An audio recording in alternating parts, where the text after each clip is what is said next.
Assalamualaikum warahmatullahi wabarakatuh.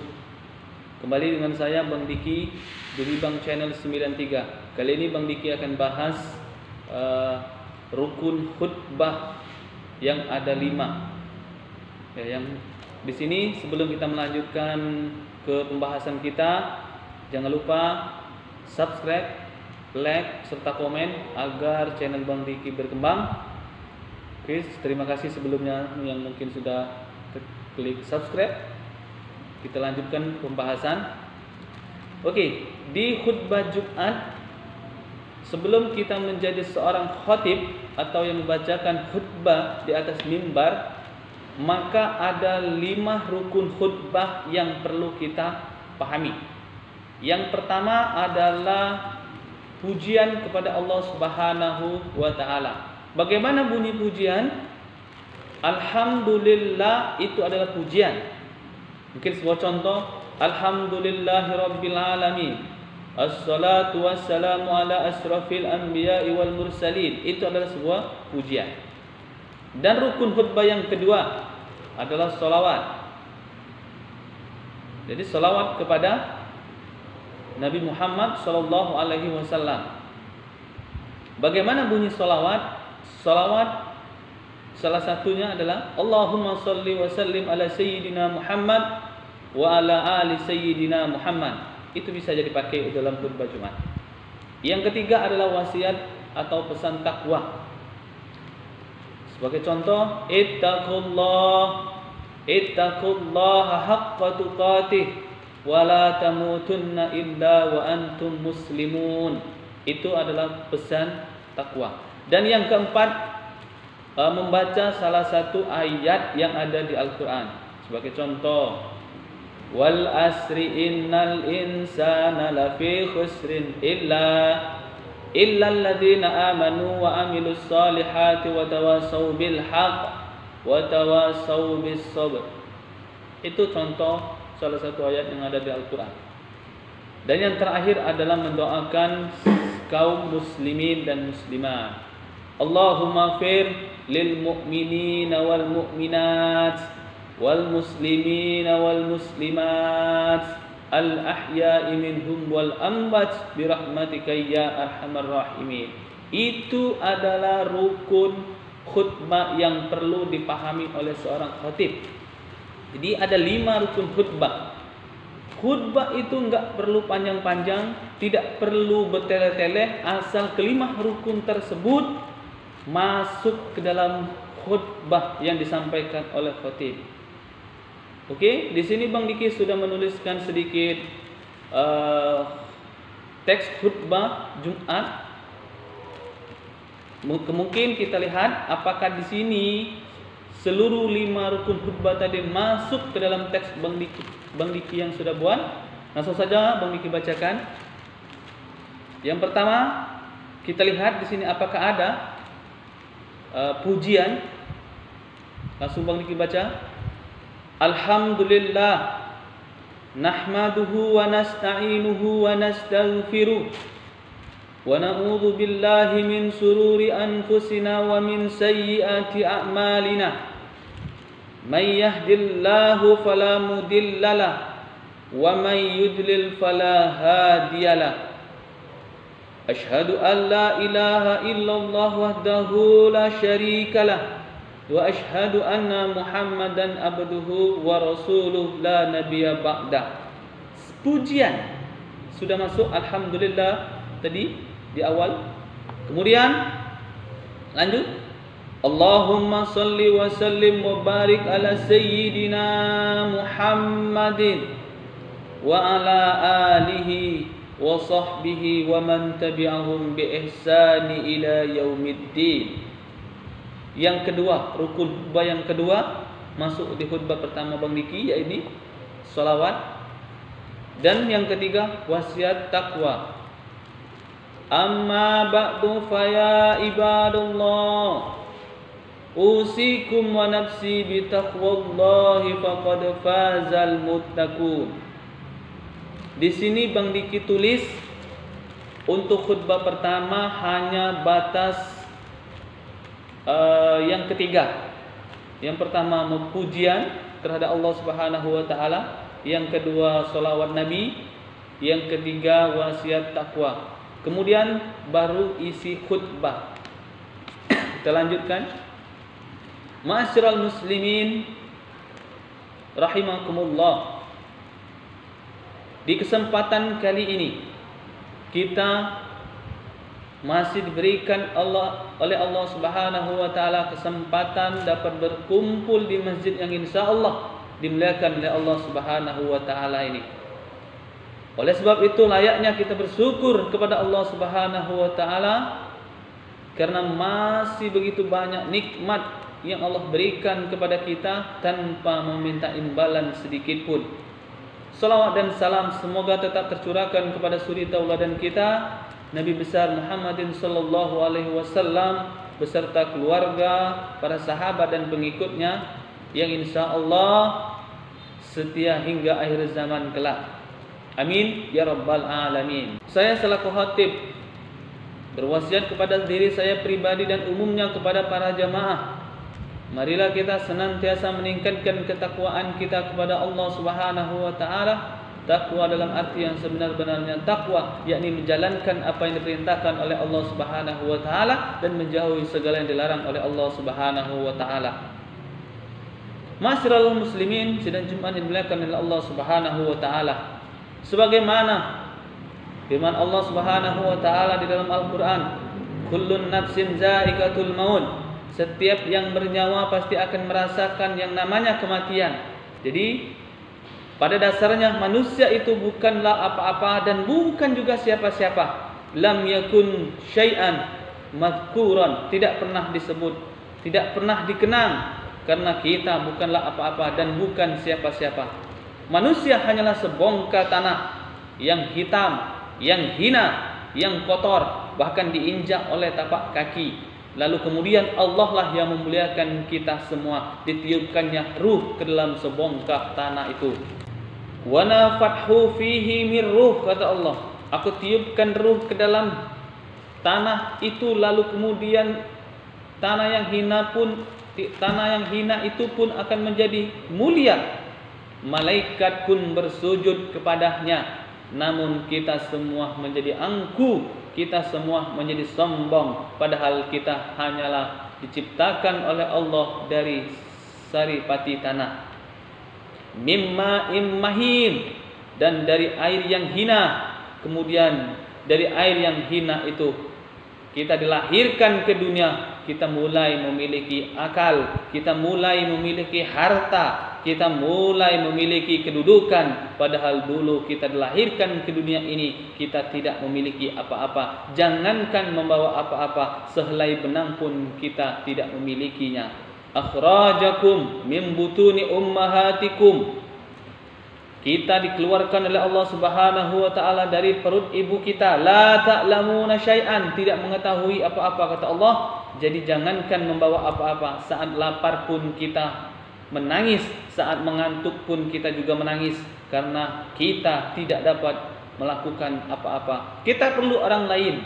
Kemudian kita lupa jati diri kita sendiri. Sungguh benar kata pepatah Arab, yang celaka bukan orang yang miskin, yang celaka bukan orang yang susah, tapi yang celaka adalah orang yang tidak tahu jati dirinya. Dia mulai angkuh dan dia mulai sombong. Padahal Nabi Muhammad sallallahu alaihi wasallam pernah menyebutkan di dalam hadisnya, la yadkhulul jannah man kana fil qalbihi mithqalun habbatin ghardalin min kibrin. Tidak akan masuk surga, kata Rasulullah sallallahu alaihi wasallam, siapa yang di dalam hatinya terdapat kesombongan, walaupun kesombongan itu sebesar biji sawi pun.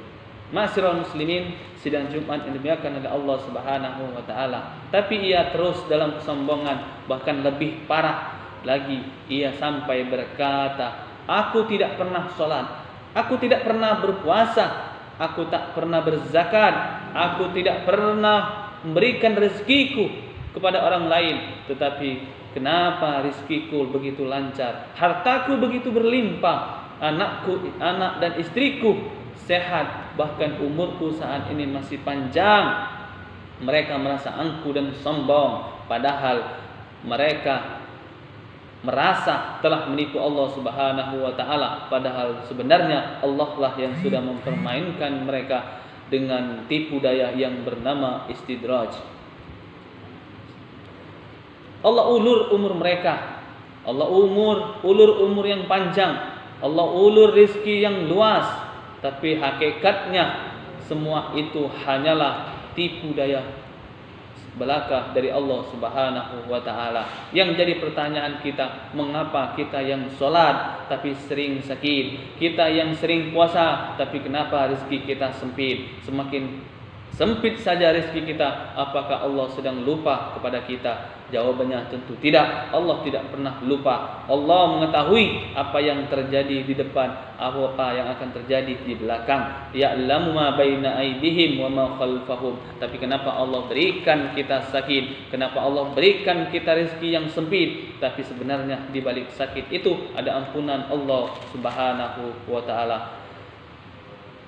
Allah sedang ingin menghapuskan dosa-dosa kita. Hanya ingin kita berhusnuzon kepadanya, karena Allah hanya ingin mengangkat derajat kita. Ada pahala yang lebih besar daripada sholat, bahkan ada pahala yang lebih besar daripada haji dan umrah, dan ada pahala yang lebih besar daripada jihad fi sabilillah. Innama yuwaffas sabirun ajrahum bighairi hisab. Orang yang sabar akan diberikan Allah balasan yang tak dapat dihitung dan tak dapat dikira-kira.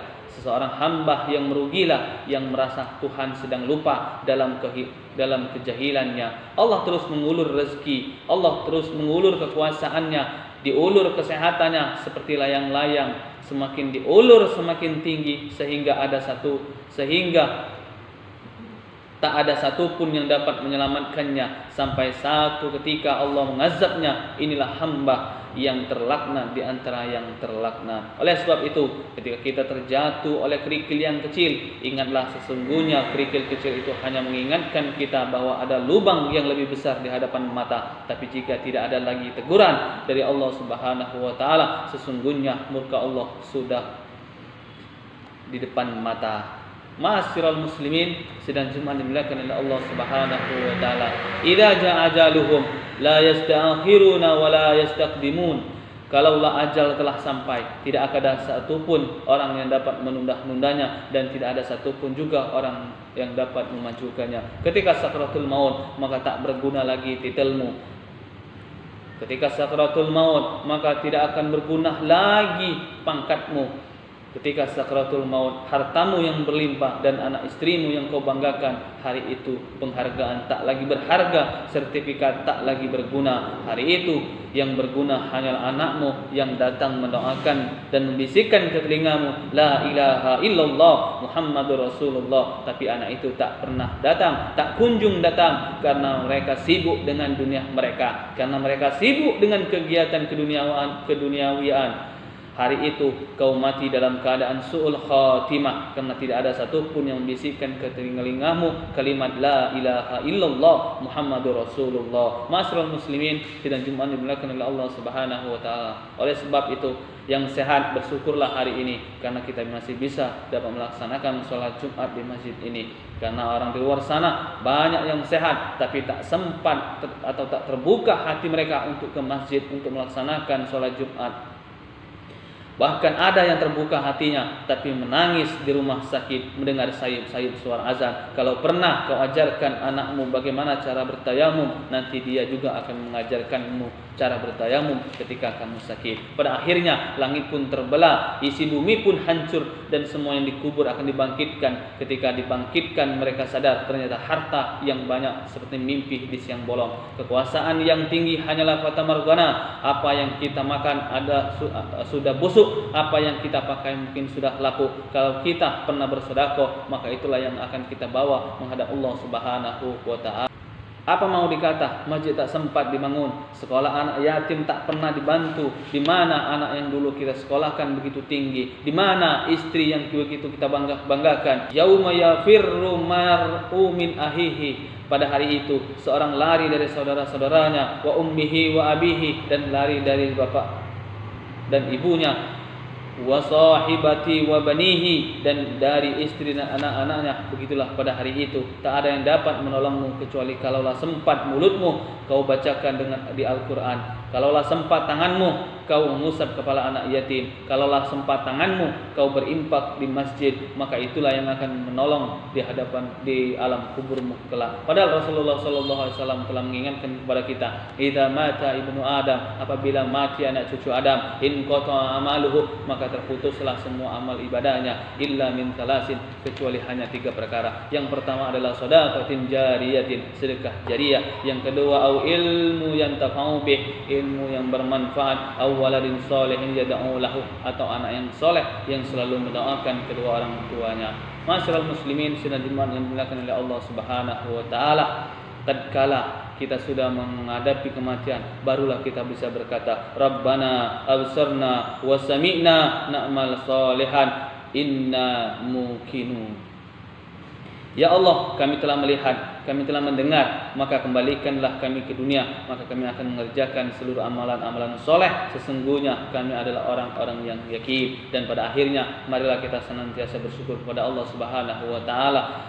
Semoga di kesempatan kali ini kita masih diberikan oleh Allah Subhanahu wa taala untuk bertaubat, memperbaiki amal ibadah kita agar menjadi lebih baik, dan mempersiapkan amal sebagai bekal untuk menghadap Allah Subhanahu wa taala. Dan semoga khutbah singkat ini bermanfaat bagi kita semua. Amin ya rabbal alamin. Barakallahu li wa lakum fil Qur'anil Karim wa nafa'ani wa iyyakum bima fihi minal ayati wa dzikril hakim. Aqulu qawli hadza wastaghfirullah li wa lakum wa lisa'iril muslimin min kulli dhanbi fastaghfiruh innahu huwal ghafurur rahim. Khutbah pertama sudah selesai batas ini. Kemudian seorang Bilal membacakan sholawat, Allahumma sholli ala sayyidina Muhammadin wa ala ali sayyidina Muhammad. Setelah khatib duduk, kemudian khatib kembali berdiri untuk melanjutkan khutbah yang kedua. Pertama tadi Bang Diki sudah sebutkan, Bang Diki hanya memakai 3 rukun. Yang pertama ada pujian, kedua sholawat, dan ketiga pesan takwa. Di sini Bang Diki akan masukkan seluruhnya 5 rukun khutbah. Bang Diki masukkan di khutbah kedua. Alhamdulillahi wahidil qahhar, Ar-Rahimul Ghaffar, Ahmaduhu ta'ala ala fadhihil midrar, wa ashkuruhu ala ni'amihil hizar. Ashhadu an la ilaha illallah wahdahu la syarika la lahul azizul jabbar, wa ashhadu anna nabiyyana Muhammadan abduhu wa rasuluhul mustafal mukhtar. Allahumma salli wa sallim ala sayyidina Muhammadin wa ala alihi at-tayyibin al-adhar wa ikhwanihi al-abrar wa ashabihi al-ahyar wa man tabi'ahum bi ihsani ma tu'aqibul layli wan nahar. Amma ba'du fa ya ayyuhal mu'minun, أوصيكم ونفسي بتقوى الله وطاعته لعلكم تفلحون. وقال تعالى في كتابه الكريم يا أيها الذين آمنوا اتقوا الله حق تقاته ولا تموتن إلا وأنتم مسلمون. وقال تعالى إن الله وملائكته يصلون على النبي يا أيها الذين آمنوا صلوا عليه وسلموا تسليما. اللهم صل وسلم على سيدنا محمد وعلى آله وصحبه والتابعين أجمعين برحمتك يا أرحم الراحمين. اللهم اغفر للمؤمنين والمؤمنات والمسلمين والمسلمات الأحياء منهم والأموات برحمتك يا أرحم الراحمين. ربنا لا تزغ قلوبنا بعد إذ هديتنا وهب لنا من لدنك رحمة إنك أنت الوهاب. Rabbana hab lana minas salihin. Rabbana hab lana minas salihin. Rabbana hab lana minas salihin. Rabbana atina fid dunya hasanah wa fil akhirati hasanatan wa qina adzabannar. Ibadallah, innallaha ya'muru bil adli wal ihsan wa ita'i dzil qurba wa yanha 'anil fahsya'i wal munkari wal baghi ya'idukum la'allakum tadhakkarun. Wadhkurullahal 'azim yadhkurkum washkuruhu 'ala ni'amihi yazidkum wa la dzikrullahi akbar wallahu ya'lamu ma tasna'un. Okey, di khutbah kedua semuanya sudah selesai. Kelima rukun khutbah ada di khutbah kedua. Jadi khutbah Jumat sah ketika kelima rukun khutbah ada di khutbah kedua. Jadi jikalau khutbah kurang rukun maka khutbahnya batal dan salatnya pun menjadi tidak sah. Di video kali ini cukup sekian dari Bang Diki. Kalau ada kekurangan Bang Diki mohon maaf, kepada Allah Bang Diki mohon ampun. Billahi saubil haq. Assalamualaikum warahmatullahi wabarakatuh.